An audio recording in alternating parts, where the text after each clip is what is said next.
नमस्कार मंडळी, welcome back to my channel. I hope की तुम्ही सर्वजण मस्त आणि मजेत असाल। तर पाठीमागच्या व्लॉगमध्ये तुम्ही पाहिलंच असेल की माझ्या बहिणीचा मुलगा म्हणजे आर्यन 3 दिवसांसाठी माझ्याकडे आलेला इकडे पुण्याला। आणि तो ज्या दिवशी आला त्याच्या नेक्स्ट डेला येथे आवळवाडी गावामध्ये खंडोबाचं देवस्थान आहे, म्हणजे मंदिरच आहे। तर तेथील जत्रा होती आणि छान मंदिर वगैरे डेकोरेशन वगैरे केलेलं होतं। तर माझी बहीण जी चंदननगरमध्ये राहते, तर आम्ही दोघींनी ठरवलं की मुलांना घेऊन आपण दर्शनासाठी जाऊयात। तर ती तिकडून आलेली आणि घरी आल्यानंतर आम्ही थोडंसं फ्रेश वगैरे झालो आणि मुलांना घेऊन दर्शनासाठी गेलो। आणि दोन्ही मुलांना घरचेच कपडे मी कम्फर्टेबल असे घातलेले होते। आणि गावाची यात्रा असली की कसं असतं ना, तो ज्यांना जसं पॉसिबल होईल ते तसे दर्शन घेऊन जात होते, त्यामुळे गर्दी वगैरे असं काही नव्हतं। आणि मुलांना छान थोडंसं खेळू दिलं मंदिरात आणि त्यानंतर मंदिरातून आम्ही बाहेर पडलो। आणि जेथे मी रामला नेहमी पार्कमध्ये संध्याकाळच्या वेळेस घेऊन येते, जे की मी तुम्हाला दाखवत असते व्हिडिओमध्ये, तर मंदिराच्या शेजारी जे महादेवाचं मंदिर आहे, म्हणजे खंडोबाच्या मंदिराच्या शेजारी, तिथेच मी रामला घेऊन येत असते। आणि पार्कमध्ये देखील मुलांना थोडंसं खेळवलं, म्हटलं की मुलं तेवढेच फ्रेश होतील। तर तुम्ही पाहू शकता जो राईट साईडचा रस्ता आहे तो तिकडे पार्ककडे जातो। पार्क म्हणजे इन द सेन्स थोडंसं मुलांसाठी खेळायला वगैरे झुला वगैरे आहे आणि लॅडर वगैरे आहे, तर मुलं देखील एन्जॉय करतात। आणि घरून निघताना चहाची वेळ झाली होती, त्यामुळे चहा वगैरे आम्ही दोघी जणी घेऊन आलो होतो। पण मुलांना ॲज सच असं काही स्नॅक वगैरे खाऊ घातलं नव्हतं आणि त्यांना पण भूक लागली होती आणि म्हटलं की सोबत आपण देखील स्नॅक घेऊया काहीतरी। तर म्हणून पाणीपुरी खाण्यासाठी आम्ही थांबलो आणि पाणीपुरी वगैरे खाल्ल्यानंतर माझी जी बहीण आहे ती गेली आणि त्यानंतर दोन्ही मुलांना घेऊन मी घरी आले। घरी आल्यानंतर परत बंकूचा हेअरकट देखील करायचा होता, कारण लग्न पण जवळ आलेलं होतं आणि आम्हाला घरी पण जायचं होतं। तर म्हटलं की इथूनच त्याचा हेअरकट मी करून घेऊन जाते। घरी गेल्यानंतर थोडंसं मुलांना झोपवलं आणि संध्याकाळी 6-6:30च्या दरम्यान परत दोन्ही मुलांना घेऊन मी बंकूचा हेअरकट करण्यासाठी आले, कारण की घरी गेल्यानंतर घाईघाईमध्ये पॉसिबल झालं नसतं। आणि त्यामुळे म्हटलं की इथेच मी करून घेते, म्हणजे घरी गेल्यानंतर प्रॉब्लेम्स होणार नाहीत। त्यानंतर नेक्स्ट डेला मी काही शूट केलं नाही आणि थर्ड डेला डिरेक्टली आम्ही घरी निघलो होतो। बाय बस आम्ही ट्रॅव्हल करणार होतो आणि लगेच असे असंच काही जड वगैरे नव्हतं, कारण तुम्ही पाहिलं असेल की पूजेच्या ब्लॉगमध्ये मी काही जे मटेरियल ते ऑलरेडी मम्मी सोबत पाठवलेलं होतं। त्यामुळे फक्त बंकूचे काही ड्रेसेस आणि रामचे काही ड्रेसेस राहिले होते, तेच फक्त मी कॅरी करणार होते। आणि माझे जे डेली यूजचे कपडे वगैरे आहेत ते मी ऑलरेडी तिकडे ठेवलेले, त्यामुळे काही प्रॉब्लेम नव्हता। आणि मुलांसोबत हा 1-1.5 तासाचा प्रवास कसा गेला हे कळलंच नाही। दोन्ही मुले अगदी एन्जॉय करत आले आणि अजिबात देखील त्यांनी ट्रॅव्हलिंगमध्ये वैताग वगैरे असा काही दिला नाही मला। आणि सकाळी निघताना आम्ही फक्त साबुदाण्याची खिचडी खाऊन निघालेलो, त्यामुळे शिरूरमध्ये पोहोचल्यानंतर थोडीशी भूक लागलेली, त्यामुळे आम्ही स्नॅकमधून वडापाव घेतलेला। आणि घरी जाण्यासाठी काही जास्त वेळ लागत नाही, 20 मिनिट्स हार्डली, त्यामुळे म्हटलं की घरी जाऊन प्रॉपर जेवण वगैरे करूयात। आणि बस स्टँडवरच आम्ही थांबलेलो, कारण घरून मला घ्यायला येणार होते, त्यामुळे तिथेच थोडासा वेळ थांबले।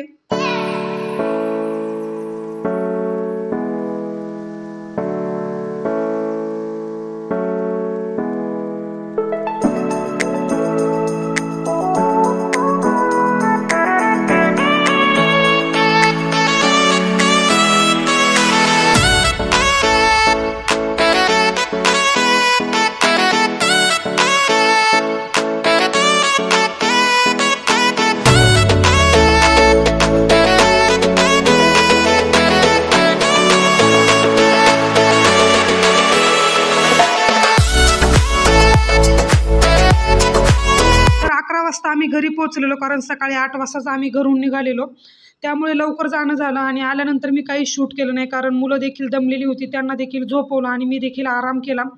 तर डिरेक्टली आता तुम्ही नेक्स्ट डेची क्लिप पाहत आहात। या दिवशी मी शिरूरमध्ये परत आलेली, कारण माझं थोडंसं काम पण राहिलेलं आणि थोडीशी शॉपिंग पण राहिलेली। आणि रामला मी घरीच ठेवून आलेले, कारण मम्मी वगैरे सर्व घरी होते आणि त्याची टेक केअरची ॲज सच काही मला अशी काळजी नव्हती, त्यामुळे म्हटलं की त्याला ठेवून यावं घरीच आणि 2 ते 3 तासामध्ये माझं काम आवरल, तसं मी लगेचच घरी जाईल। पटपट गेल्यानंतर काम आवरून घेतलं आणि लगेचच मी घरी आले। घरी आल्यानंतर येथे नवरदेवाला जे आपले दैवत आहेत, म्हणजे देव वगैरे आहेत, त्यांच्या पाया पडण्यासाठी न्यावं लागतं, म्हणजे 1 दिवस आधी लग्नाच्या। तर तेच इथे यांचं काम चाललेलं, तर त्यावेळेस पूजेचं वगैरे जे काही ताट आहे ते सर्व रेडी करत होते आणि माझी काकांची मुलगी त्याच्यासोबत जाणार होती। नवरदेव आणि करवली वगैरे जोपर्यंत दर्शन घेऊन येतात तोपर्यंत आम्ही म्हटलं की जे जाता आहे ज्यावरती की आपण गाणं घालतो ते सर्व डेकोरेट करून घ्यावं, त्यासाठीच आम्ही फ्लावर्स वगैरे सर्व गोळा करत होतो। आणि काही घरचे देखील आहेत आणि काही मार्केटमधून देखील आणले होते, ते सर्व मिक्स करून घेऊन मावशीने आणि मी म्हटलं की आपण सर्व डेकोरेट करून घेऊयात तोपर्यंत, कारण मावशी वगैरे देखील लवकर आलेले। आणि ही जी क्लिप आहे ती लग्नाच्या 2 दिवस आधीची क्लिप आहे, ज्या दिवशी की आपण गाणं घालतो, म्हणजे सकाळी एक गाणं घालतात आणि संध्याकाळी एक गाणं घालतात। आणि ह्या वेळेस सर्व जे पाहुणे वगैरे असतील ते सर्व येण्यासाठी स्टार्ट झाले होते, कारण गाणं देखील घालायचं होता।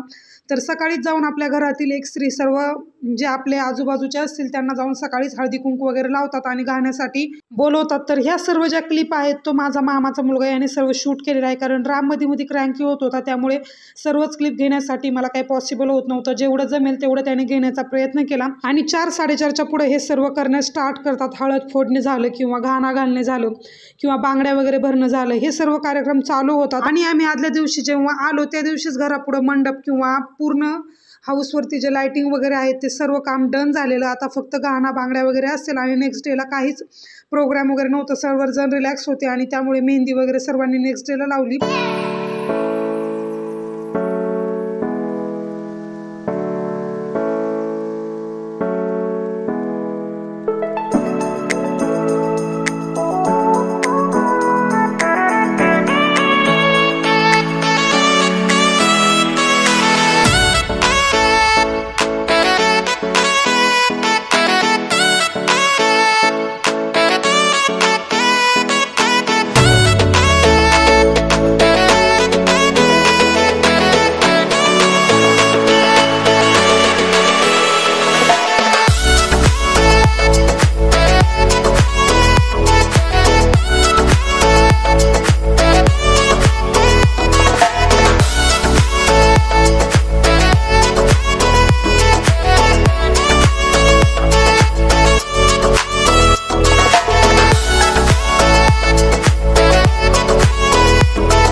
साठी 2 जाते होते, एक जे जात आहे ते डेकोरेट करण्यासाठी वापरलेलं आणि दुसरं जे आहे ते सर्वांनी गाणा घालण्यासाठी वापरलं। तर कसं डेकोरेट केलं हे मी तुम्हाला पुढे दाखवते आणि त्यानंतर बाकी सर्व जे रिच्युअल्स वगैरे आहेत ते सर्व आवरले आणि सुवासिनी जे असतील त्यांना जेवू घालतात। म्हणजे आम्ही जिथे राहतो तिथे तुकाई देवीचं मंदिर आहे, तर त्या देवीच्या सवासनी वगैरे जेवू घालतात।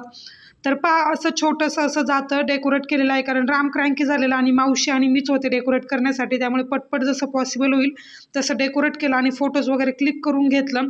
आणि घरी कोणताही कार्यक्रम असो, लग्न असो किंवा सत्यनारायण पूजा वगैरे असो, जोपर्यंत पाहुण्यांची किंवा माणसांची रेलचेल नसते तोपर्यंत त्या कार्यक्रमाला शोभाच येत नाही। सर्व दुपारी आवरल्यानंतर संध्याकाळी आम्हाला मेहंदी वगैरे देखील काढायचं होतं आणि नवरदेवाची मेहंदी आम्ही त्याच दिवशी काढून घेणार होतो आणि बाकीचे जे काही जेंट्स वगैरे असतील म्हणजे काका वगैरे सर्व त्यांना देखील आम्ही त्याच दिवशी काढून घेणार होतो, कारण नेक्स्ट डेला सर्व आम्ही मुली काढणार होतो। तर म्हटलं पटपट आधी जे जेंट्स आहेत त्यांची सर्वांची आवरून घ्यावी आणि त्यानंतर ते मेहंदी वगैरे काढत होतो आणि घरीच आम्ही काढलेली। तर एक माझ्या मामाच्या मुलीने त्याच्या हातावरती काढलेली तुम्ही पाहू शकता आणि संध्याकाळची वेळ आहे त्यामुळे लाइटिंगचा थोडासा प्रॉब्लेम आहे, त्यामुळे प्रॉपर असं शूट झालं नाही। जसं पॉसिबल होईल तसं आम्ही दाखवण्याचा प्रयत्न केलेला आहे आणि संध्याकाळचे 11-11:30 वाजले असतील आय थिंक आणि 2 दिवस आम्हाला झोपायला खूप लेट होत होतं, नाही म्हटलं तरी 12-12:30-1 असे होत होते। जोपर्यंत मेहंदी वगैरे संध्याकाळी आम्ही काढत होतो तर नेक्स्ट डेला मुलांनी घरच्या घरीच गाडीचं डेकोरेशनचं जे काही मटेरियल आहे ते परचेस करून आणलेलं आणि घरीच सर्व मुलांनी मिळून अशी गाडी डेकोरेट केलेली आणि एकदम छान डेकोरेशन वगैरे केलेलं। तर घरचीच गाडी असल्यामुळे कसं मुलांनी पटपट ज्या वस्तू आहेत त्या सर्व स्टिक वगैरे करून घेतल्या आणि गाडीचं जे काही डेकोरेशन आहे ते सर्व काम आवरून घेतलं। तर तुम्हाला कसा वाटला हा व्लॉग मला कमेंट सेक्शनमध्ये नक्की कळवा। आय होप की तुम्ही नेहमीप्रमाणे हा व्हिडिओ देखील एन्जॉय केला असेल। जर व्हिडिओ आवडला असेल तर व्हिडिओला लाईक आणि चॅनलला सबस्क्राईब करायला अजिबात विसरू नका। भेटूयात नेक्स्ट व्हिडिओमध्ये, तोपर्यंत सर्वांनी काळजी घ्या। Bye bye, take care.